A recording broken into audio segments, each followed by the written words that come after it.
What's poppin', y'all? My name is Phyllis McKenzie, and welcome to Care Life Podcast. If you love the expression of creativity in visual, performing, literary, and culinary arts, then this is the podcast for you. So subscribe and follow our social media pages through the link in the description and be part of the family. Now, let's dive into today's episode. So welcome to a brand new episode on Care Life Podcast. As I mentioned, my name is Kenzie Rock, and this week we will be talking to an author and also a guest memoir writer.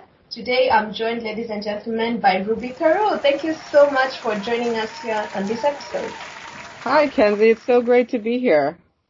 Yeah, and we have a lot to talk about because not only are you an author, but you have also ghostwritten a few books. So how about we start by telling us who Ruby Peru is? Okay. Well, I'm the author of a book called "Bits of String Too Small to Save," and it's a novel that is illustrated in a beautiful pen and ink style by my illustrator Philip Harris. And I was recently awarded one of the indie authors to watch by Kirkus Reviews. It's kind of a high honor. And so that was exciting. And I also have been ghostwriting books for 15 years, so I've written 20 books. This is the first book that I've published in my name alone.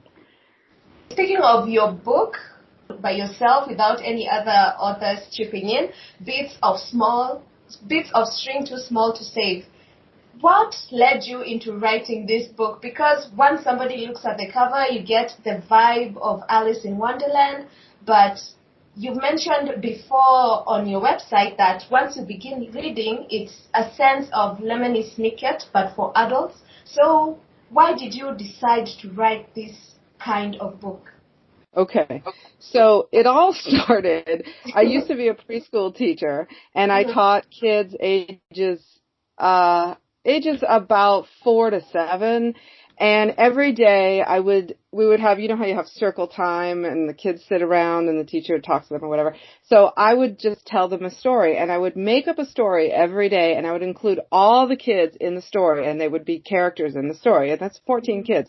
So it was a lot of work, but it was a great creative, exercise for me to do every day, and the kids loved it. They would sit there, people would be like, why is your classroom so quiet?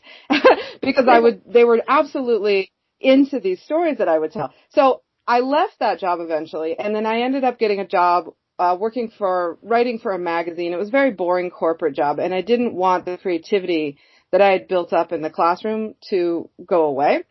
So every day after work, the job was across the street from the public library. So I would go to the library and I would sit for an hour and I would write. And it started out where I was trying to just revisit what I had done with the kids, just using the same kind of storytelling style that I would use with the kids. And the rule that I made for myself was I have to be having fun. The whole point of this is to be having fun, being creative. So I made up these wacky characters and ridiculous dialogues, and there's animals that turn into people, and there's people that turn into animals, and there's like all kinds of weird environments, and I would take different people from my life and smash them together into one character and make up a character that way. And I was just having a lot of fun. So that was what started this whole book. And then after I had created all of these chapters and scenes, they weren't necessarily in order because that was hard work and I wasn't trying to work, I was trying to have fun. So then I had to take everything and make it all make sense in some kind of timeline and stuff, and that was where the work came in. So that's what inspired it. What about the story itself? How did you come up with it? That there's a story where it all happens in a dystopian universe, but in this case, animals are turning into people, and mothers, for some reason, are allergic to their babies, and monkeys run everything. So how did you bring this story to life so that you can have a whole novel of it? I'm not 100% sure how I come up with any of those ideas, but all of the ideas, as I wrote, every idea came out of whatever was going on in my life at that time. There were no actual talking monkeys in my life, I'm sorry to say. But what I would do is take real events and sort of turn them into something mythical. So real people were turned into animals, and real situations were sort of twisted so that they would fit into a fantasy world. And so that I could bring some of the situations I was dealing with in my life and some of the personalities that I was interacting with, and just turn them into different, more interesting, more funny people in the book, and just sort of roll forward with these ridiculous plots. But this was way before the pandemic. I wrote this book maybe 10 years ago. It took a long time to put it all together. And what happens is, in the book, it started out where it was sort of doing an alternate style Alice in Wonderland, and you'll notice, if you read the book, you notice that there's a little girl who goes through a portal into another world, much like Alice goes through the rabbit hole, right? And then it turns into a completely different story, largely because essentially what happened in this world was there was what they called a blight, so a disease that swept over the land, and it caused a problem. The initial problem was mothers were allergic to their babies. They'd give birth to babies, and then the babies would just make them constantly sneeze, and they were allergic to them. So then they had to use technology to create a solution to that problem, which in this case was they technologically engineered monkeys to raise human babies. But then that caused a second problem, and they had to use technology to fix that problem, and it's a whole series of solutions that cause other problems, which, as we know, is something that happens a lot in life, you know. So that's sort of how all of these ridiculous situations came about. Each solution created a new problem of its own, which led to another solution that created a whole another problem. Well, I think that you actually nailed it when you came into blending stories and worlds together, because I don't think I've come across a book like yours with a blend of ideas and managing to keep it interesting like you have. I think that's a big plus for you. Well, thank you. That's a very nice thing to say. I tried to really make it a fun action adventure while also including enough kooky, ridiculous, fun ideas to make people think, what in the world is going to happen next? And sort of not even be able to predict. And then when some new thing happens or a new character comes in, to just go, holy cow, I never would have imagined that. So it keeps you on your toes, is sort of the idea. Well, thank you for blessing the world with this book. This is something that a lot of people read right now so that they can keep in tune with both the reality and the fictional world. So thank you so much, Peru, for writing this book. But let us dive into your world of ghostwriting. How did you come across being a ghostwriter, and how was the experience for you? Well, the first book that I ghost wrote was for somebody who I lived in a town where there was this spiritual group that some people consider a cult that was kind of a really big group in that town. They had a lot of money and a lot of power. And a guy that was in that group was sort of getting out, like trying to get out of this cult.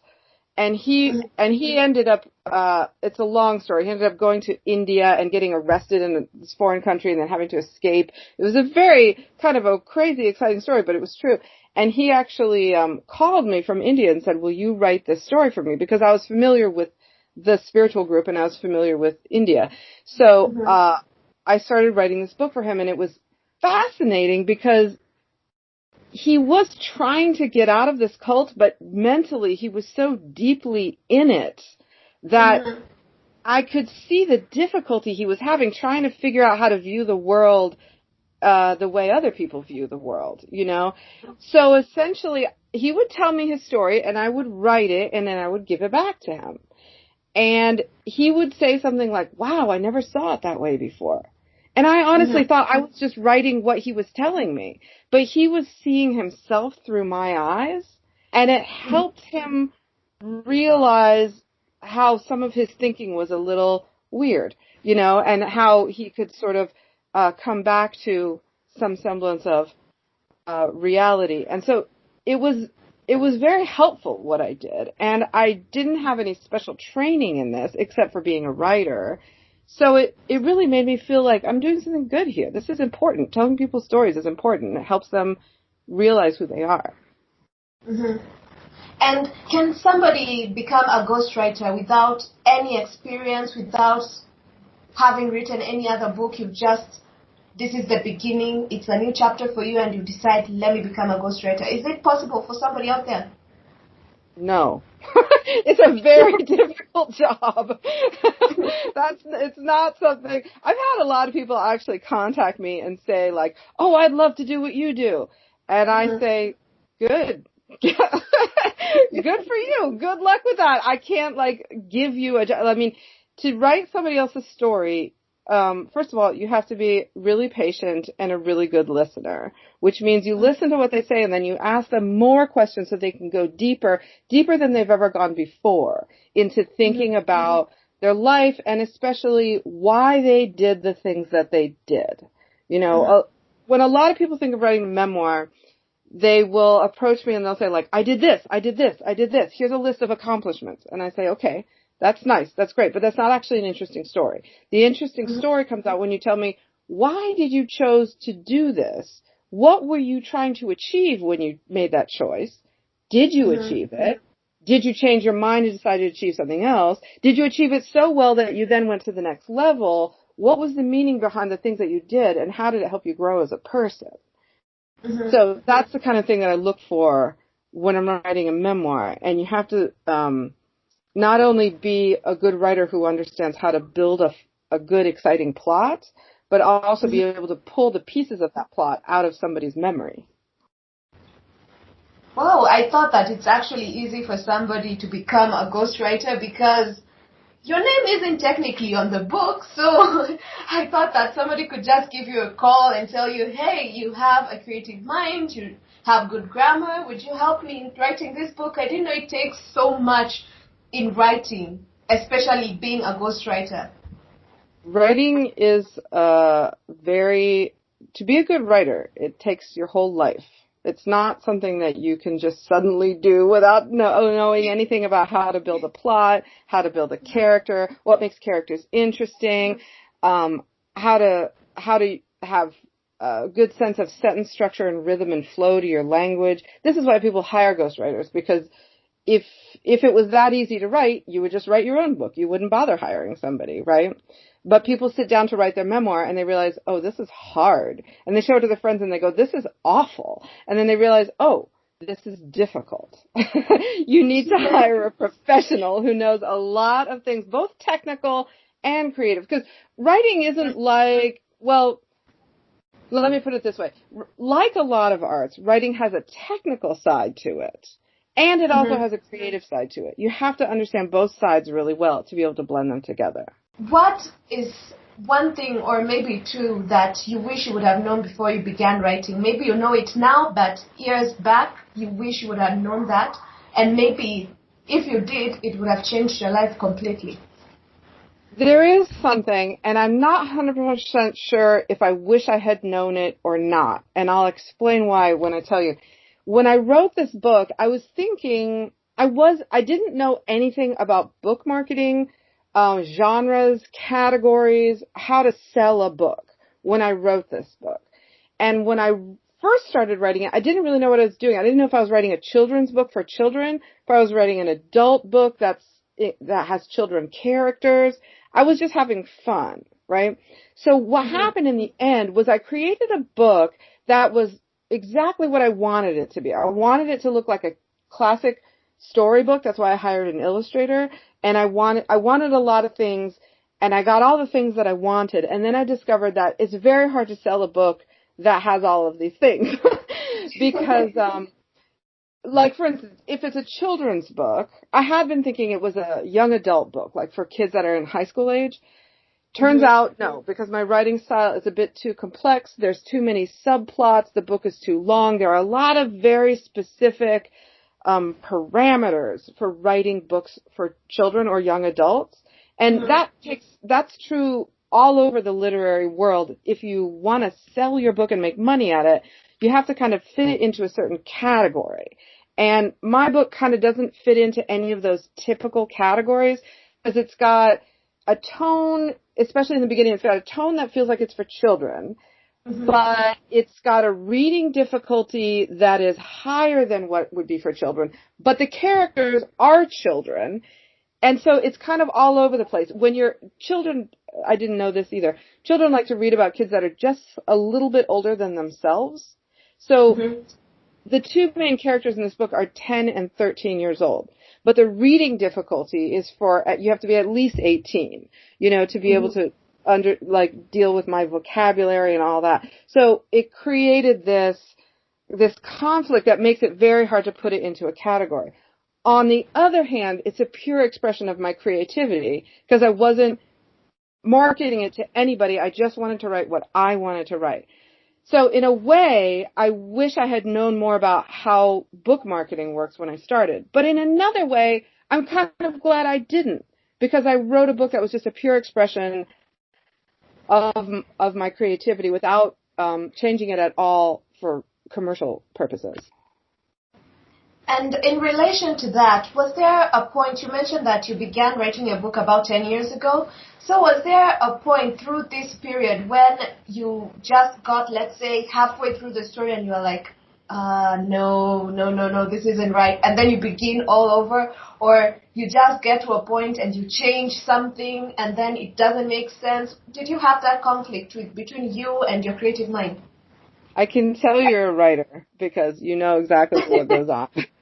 So much so that I created, because I wrote this book as kind of like not even short stories, just like vignettes, because as soon as something started getting technical and no fun, I would stop. That was my rule. I had to be fun. So it created all these things that did not go together. Even the timeline, I was like, wait, this happens after that, but that happens before this, and that's technically impossible in a world, even if I create a fictional world, things can't happen, the thing that happens after can't happen before. I mean, it was a mess. So I actually created this huge, kind of like outline that I put on my wall with highlights, and there was a big piece of paper that had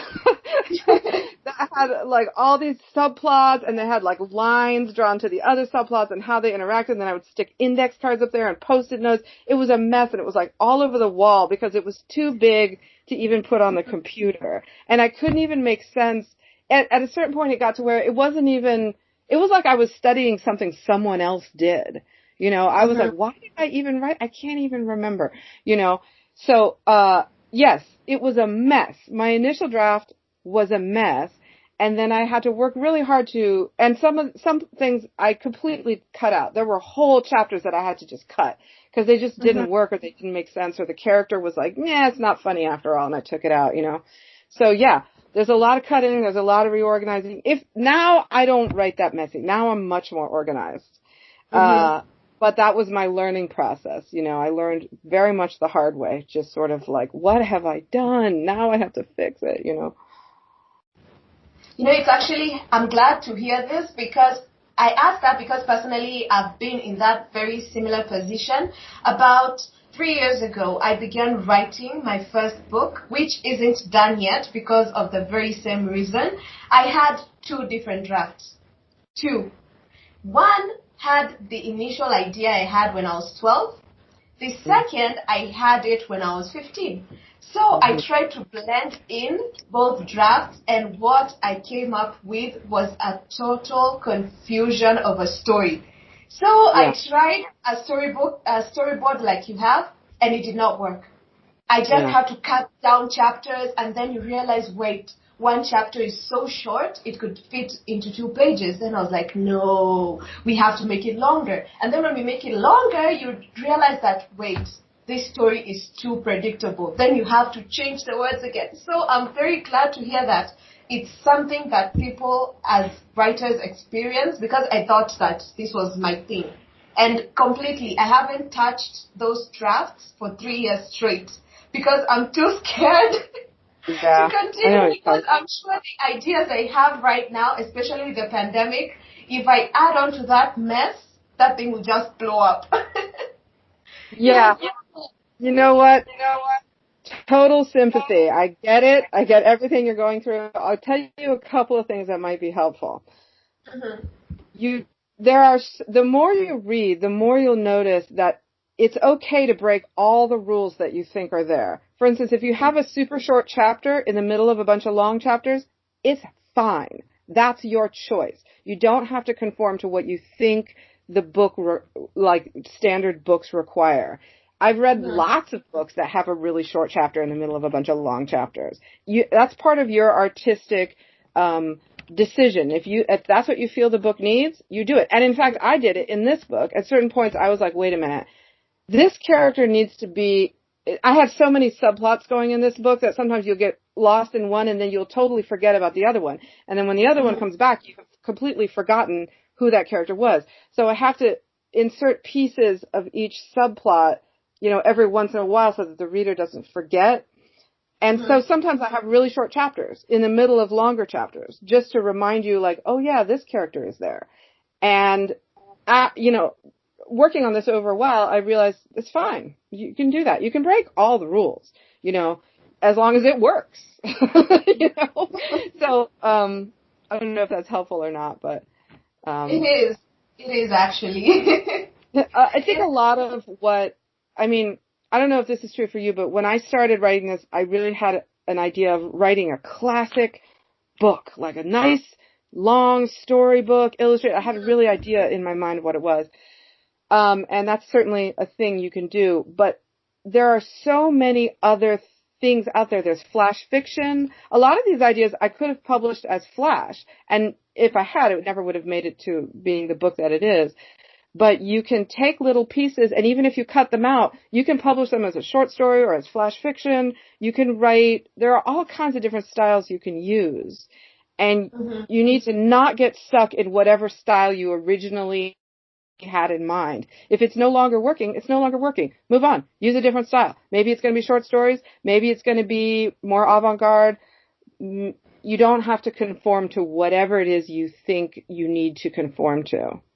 That independent thinking is what makes a book good. That the willingness to break all the rules that you thought you had to conform to. So I think breaking rules in writing is actually a good thing. You don't have to follow it through. And I think for whoever listening right now and you're planning to write a book, or maybe you're writing and you're stuck like I have or like Ruby has, I think breaking the rules, like she has said, will be a good idea for you. And I'll take your advice. Starting this year, I think I'll start looking into new ways I can get this story out there, because my initial plan was to write a Harry Potter blend with Twilight kind of story. So it would be like a very long series of a story. But then I thought again, wait, I want to squeeze it all in one book. And I think that's what made me mess everything up, because I just wanted to fit everything in one novel. And I think that's what just ruined the whole thing. But moving on, you have written and co-authored a lot of books. So what's one of your favorite, or maybe two of the favorite books you've co-authored? Well, I have a book with a client named Larry Vaughn called Business Cards and Shoe Leather. And that's his memoir that I have a byline on. It's an interesting book about his story is that he's dyslexic, but he's an older gentleman, and when he was a kid, they didn't even know how to diagnose dyslexia. So he tells the story of growing up in a small town where nobody understood why he couldn't read. He was obviously very smart, but there was a lot in school that he couldn't do. So he had to kind of figure out how to make life work on his own, and he did. He became a very successful businessman and spent his whole life hiding the fact that he couldn't read, and he was a grown man, and he was 50 years old before he realized, I need to figure out how to read. I need to figure this out. He was married. His wife kind of knew he wasn't good at reading, but she didn't know that neither of them knew what dyslexia was, and she didn't know that he fully could not read. And so he finally admitted what was going on, which was a very shameful thing for him. And they did some research and they discovered what dyslexia was. And that it's a thing that's not your fault. And you can, nowadays, by the time he was 50, there was all kinds of technology to help people with dyslexia. So he managed to learn, and now now he's in his 70s, and he can read just fine and everything like that. But the interesting thing about the story is how it's just somebody with what feels like a terrible secret, working around this terrible secret, always finding ways to survive and to thrive while not letting anybody know that he can't do something that is so essential to basic American life, you know? And so that's what was interesting to me, was just the resilience of this person and the way that he managed to like find ways around it and eventually solve the problem. I actually understand his situation because not a lot of people out there know what dyslexia is, and you'll find, let's say, it manifests early on kids, and you realize parents and teachers and other kids are saying, "Oh, you're just dumb, you can't do anything," but seriously, this kid or this adult is trying to read, but everything is like in shambles for him. So he can't place out words correctly and can't place the numbers correctly. So if they can't do that, it doesn't mean they're dumb.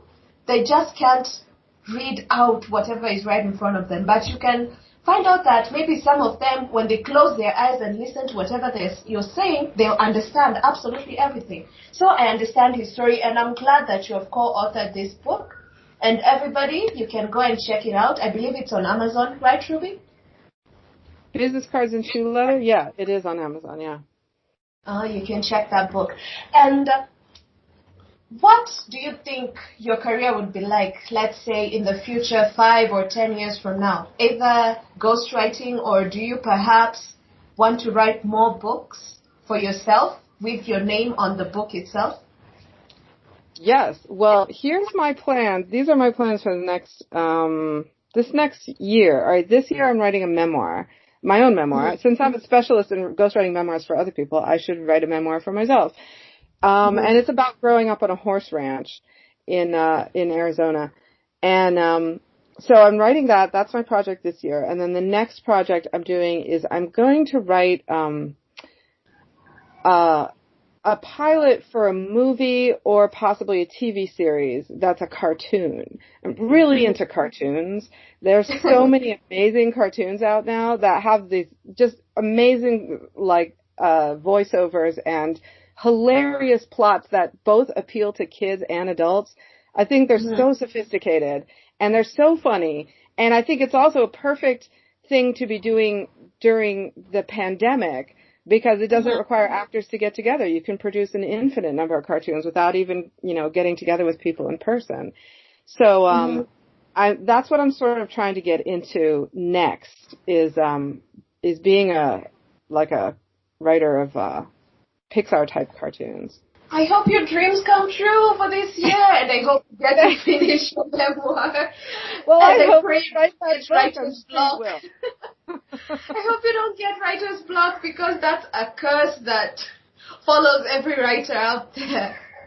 Well, if you do get writer's block, just remember to have fun. Like, stop thinking so hard about what you're supposed to do and write something that makes you laugh, smile, enjoy.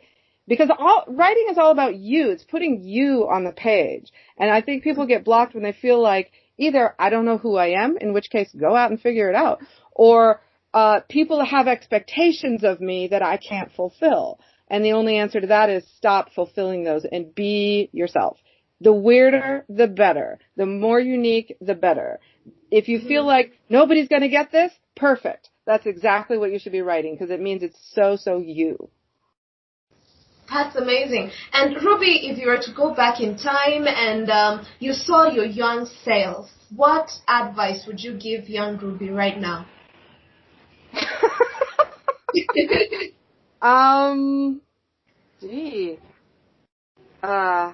Well, if I could go back, I would have. It took me a very long time to get to ghostwriting, to get to writing this novel and everything like that. And I would have liked to start that sooner so that I could already be in the phase where I'm writing cartoons, yeah, I mean, I would probably give myself the same advice that I just gave you, which is to, as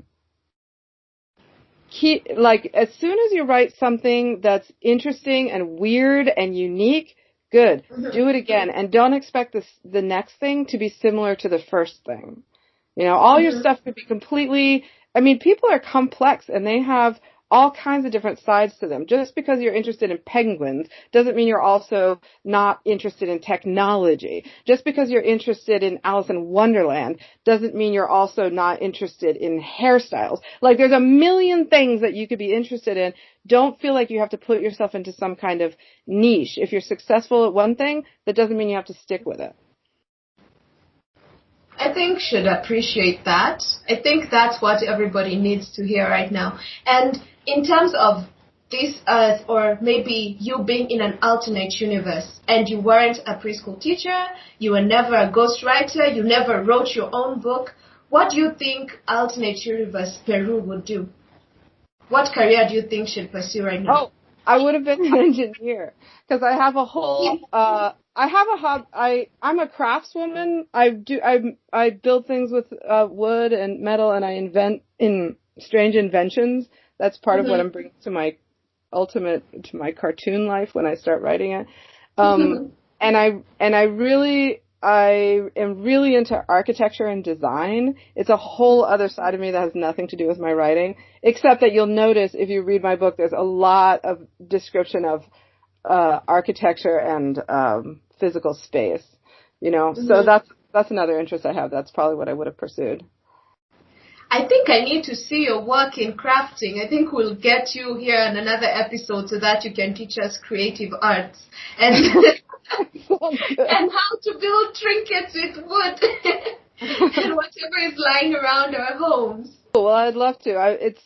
What I'm doing is I'm putting in I have an antique house, and I'm making it, instead of restoring it to look new as most people do with old houses, I'm restoring it to look older, so that it has an antique tin ceiling that I got out of an old theater, and it has an old floor that I installed that is older than the house, so that it really celebrates the beauty of the history of these materials. And I'm sort of like tore out the walls, and I'm building new things into the walls. So that's what I do in my spare time. I'd love to see that. I think writers have similar taste. We somehow all love antique things or ancient things, and we are the kind of people who love the smell of old books. So yeah, I think we all have the same taste as writers. Well, you know, great minds think alike. But how do you keep your creativity flowing? Because, like I mentioned, writer's block follows you, and some people just run out of creativity. You'll find that some people begin to write, you have this flow of ideas for 3 months or 4, and you're writing continuously, and then one day you wake up and you're like, wait, where did the ideas go? So for you as Ruby, how do your ideas keep flowing? How do you keep yourself creative every single time? Okay, I have 2 answers to that. One is, I hardly ever get writer's block.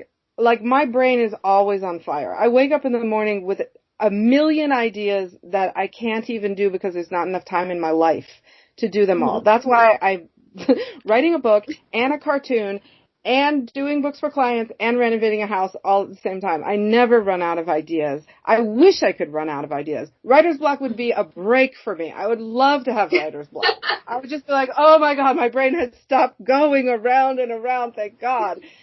But if I ever get to the point where I'm writing something and I feel like I'm out of ideas, I just take stuff from my normal life. You know, like, okay, there's a character in my novel named Grandma. And she is a combination between my landlady at the time, who was a grandma, and my boyfriend at the time, who was really into cars. And he knew how to restore any type of antique car. So I said, you know what, these 2 people are somewhat interesting apart, but if they were the same person, they would be so much more interesting. So I put them together as a character, and now I have a character that is a grandma who's all about restoring cars, and she loves to race hot rods and stuff. And now that is a much more interesting character, right? So I just take things from my real life that are totally different and put them together into one character or one plot or one thing, and then it creates a really unusual dynamic, and that sparks creativity. I think I've got that. And whoever's listening right now, remember creativity is all around you. Like Albert Einstein said, creativity is intelligence having fun. So you can look around your house and see, let's say, a pen, and you decide that you write a story about a pen that writes on its own.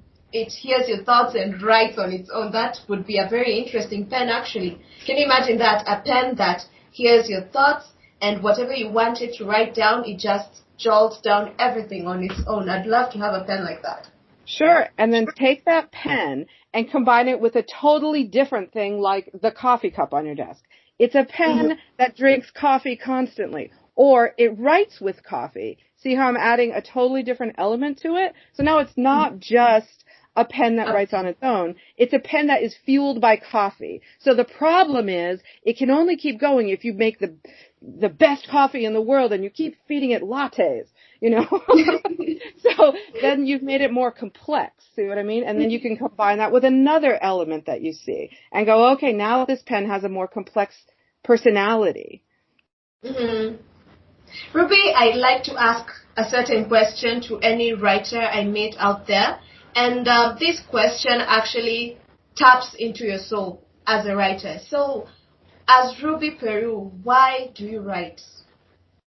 I can't stop. I don't even want to. My brain makes me. I really, like I said, I wake up in the morning with a million ideas, and I'm just sort of like, how will I ever do these ideas before I die one day?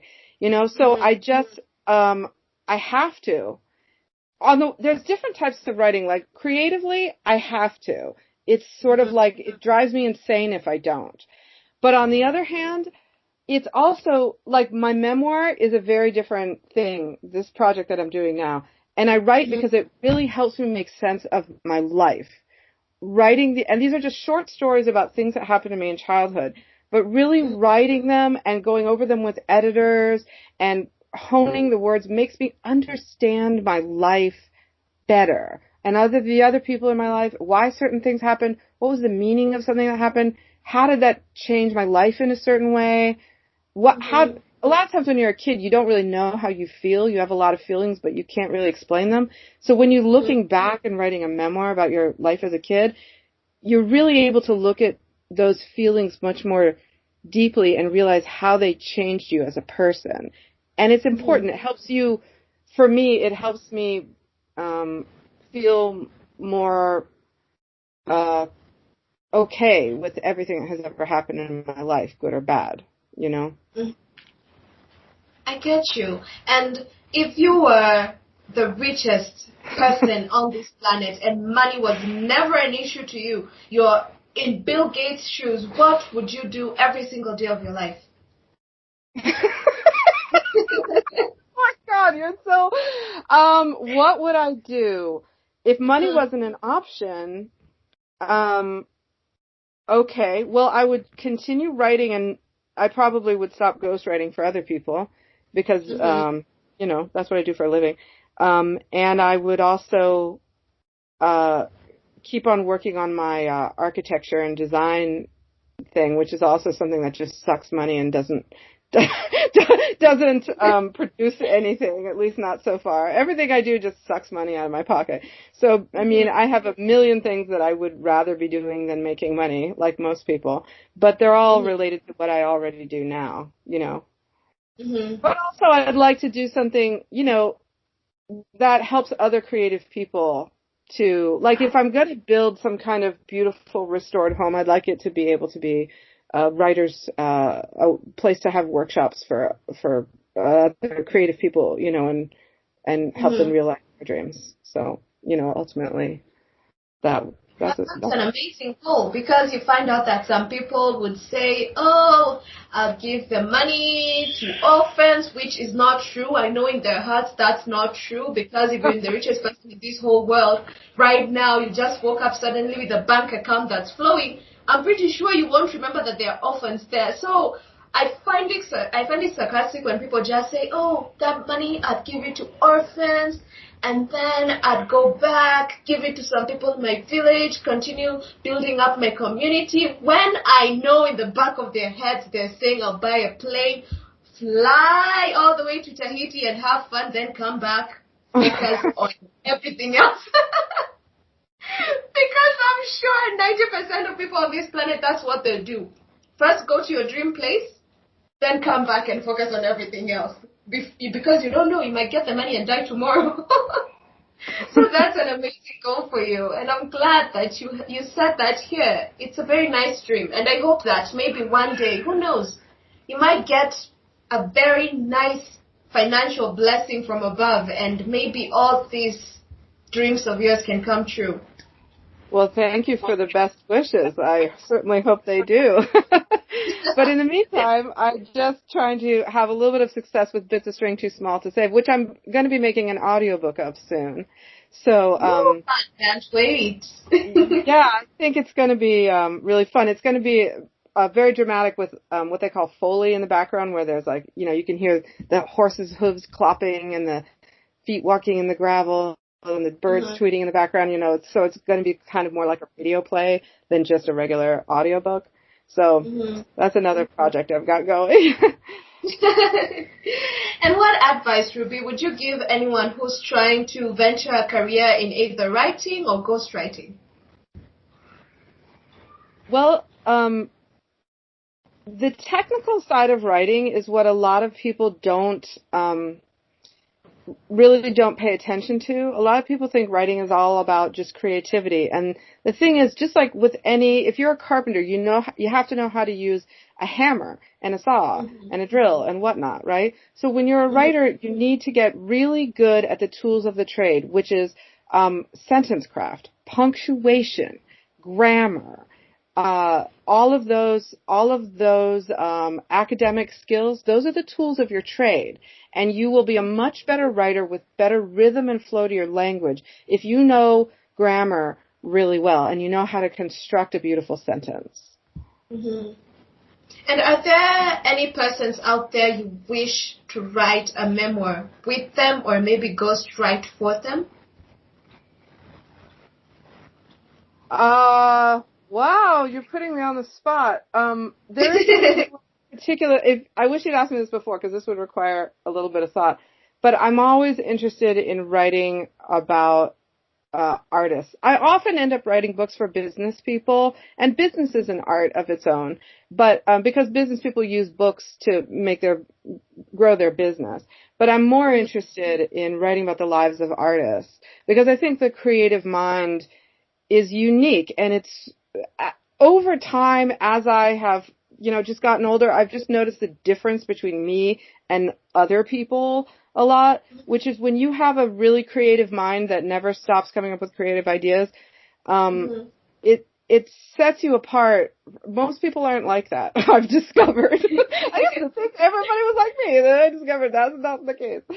And so it leads you to living an unconventional and interesting life if you really follow that, or even if you don't follow it, people just think you're weird because the normal thoughts that come to you are different from the thoughts that come to most people, And so the lives of artists, people who truly have a deep artistic inclination, are really interesting, and seeing how they manage to survive in a society that is mostly not artistic is interesting to me, and those are the kinds of memoirs that I'd really like to write. And I know those memoirs are actually very nice memoirs because most people out there want to know the truth about several artists. You'll find that people want to know the in-depth story, not all that's on the social media. They want to know how this person grew up, how this person joined the industry, the challenges they faced. And if you get to write about any artist, I'm pretty sure that it will be a major hit because people love this kind of stories. Thank you. But thank you so much for being on this week's episode, Peru. I enjoyed having you. And to whoever is listening right now, you can go on to her website, rubyperu.com, read about her blog, get her book, and her TED Talks, writing services if you need it. And she also has a fan club. And is there anything else you want to add, Ruby? No, I just want to say thank you so much for having me on here. This was really fun. So I'll be glad to come back anytime, and good luck with your podcast. Thank you, and good luck to you with this year's project. I know they'll be a hit. Fingers crossed, and I hope you get to finish them by December. I hope nothing stops you from doing that. And thank you once again for being here. Bye-bye. Bye. And that will be it for this week. If you enjoyed this episode, be sure to subscribe so you're notified when a new episode is posted. Rate and review this podcast on your favorite podcasting app, especially Apple Podcasts, and share it with all your friends. Thank you so much for listening, and remember, creativity is intelligence having fun. Until next time, #PodRock.